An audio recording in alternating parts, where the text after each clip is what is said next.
আসসালামু আলাইকুম। KST the cooking channel. আজকের রেসিপি খুবই সুন্দর একটি রেসিপি করব। আমরা বিভিন্ন ধরনের আচার খেয়ে থাকি, কিন্তু আমরা কি কখনো পাকা পেয়ারা আচার খেয়েছি? আজকের রেসিপি হবে পাকা পেয়ারার আচার। খুবই টেস্টিফুল এবং মজাদার। একবার খেলে আপনি বারবারই খেতে যাবেন এইভাবে। আর আমার চ্যানেলটি অবশ্যই কেএসটি দ্য কুকিং চ্যানেল অবশ্যই আপনি দেখবেন এবং সাবস্ক্রাইব করবেন ভালো ভালো ভিডিওগুলো দেখার জন্য, আগামী ভিডিওগুলো দেখার জন্য।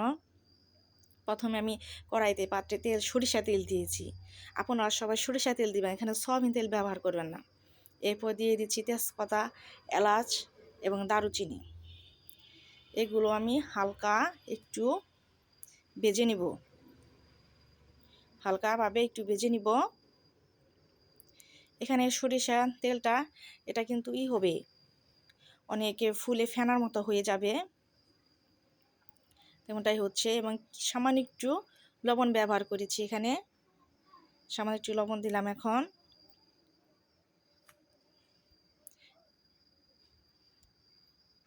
সামান্য একটু পরিমাণ হলুদ ব্যবহার করেছি এখানে। এখন তেজপাতা, দারুচিনি,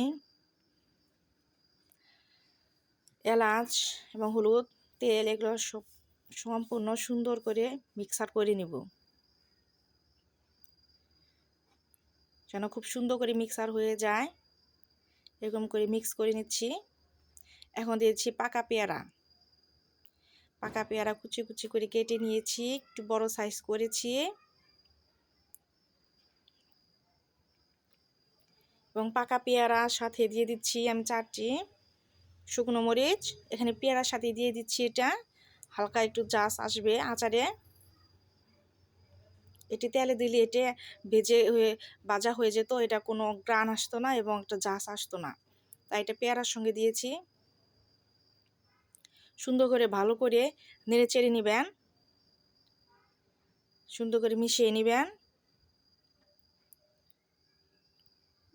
ভালো করে নেড়ে চেড়ে মিক্স করে নেবেন এবং এটা 50%-এর বেশি, মানে অর্ধেকের বেশি এটা গলে যাবে, তখন আমাদের এটা আচারটা রেডি হয়ে যাবে। এইভাবে ভাজতে হবে, নাড়াচাড়া করে ভাজতে হবে। এবং এখানে আমি চিনি ব্যবহার করেছি মিষ্টি হওয়ার জন্য। আপনারা আপনার পরিমাণ মতো অনুযায়ী মিষ্টি ব্যবহার করবেন, চিনি ব্যবহার করবেন। যদি পেয়ারা বেশি নেন সেই অনুযায়ী চিনি বেশি ব্যবহার করবেন। এটা সুন্দর করে মিক্স করে নিচ্ছি।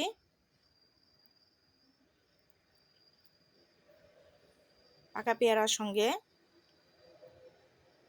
এভাবে নেড়ে চেড়ে নেবেন।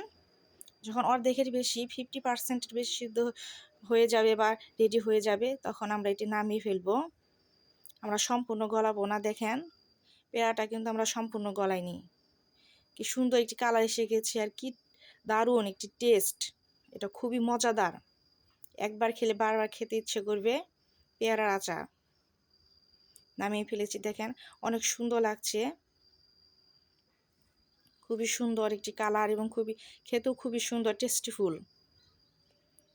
আপনার পাকা পেয়ারা আচার করে খাবেন, এটা খুবই মজাদার একটি আচার। আমি পুরোটা গলাইনি, কারণ এটা সম্পূর্ণ গলাইলে ওরকম টেস্ট আসবে না, সেজন্য অর্ধেকের বেশি এটা গালিয়েছি।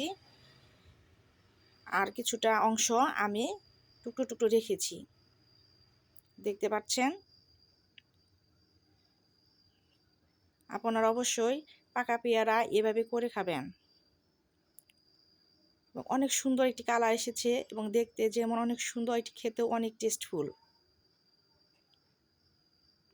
পাকা পেয়ারার আচার কখনো যদি না খান এভাবে করে খাবেন। আর আমার চ্যানেলটি অবশ্যই সাবস্ক্রাইব করবেন নতুন নতুন ভিডিওগুলো দেখার জন্য। খুব সুন্দর সুন্দর ভিডিও নিয়ে আসবো। আমার চ্যানেলটি একদমই নতুন, কেএসটি দ্য কুকিং চ্যানেল।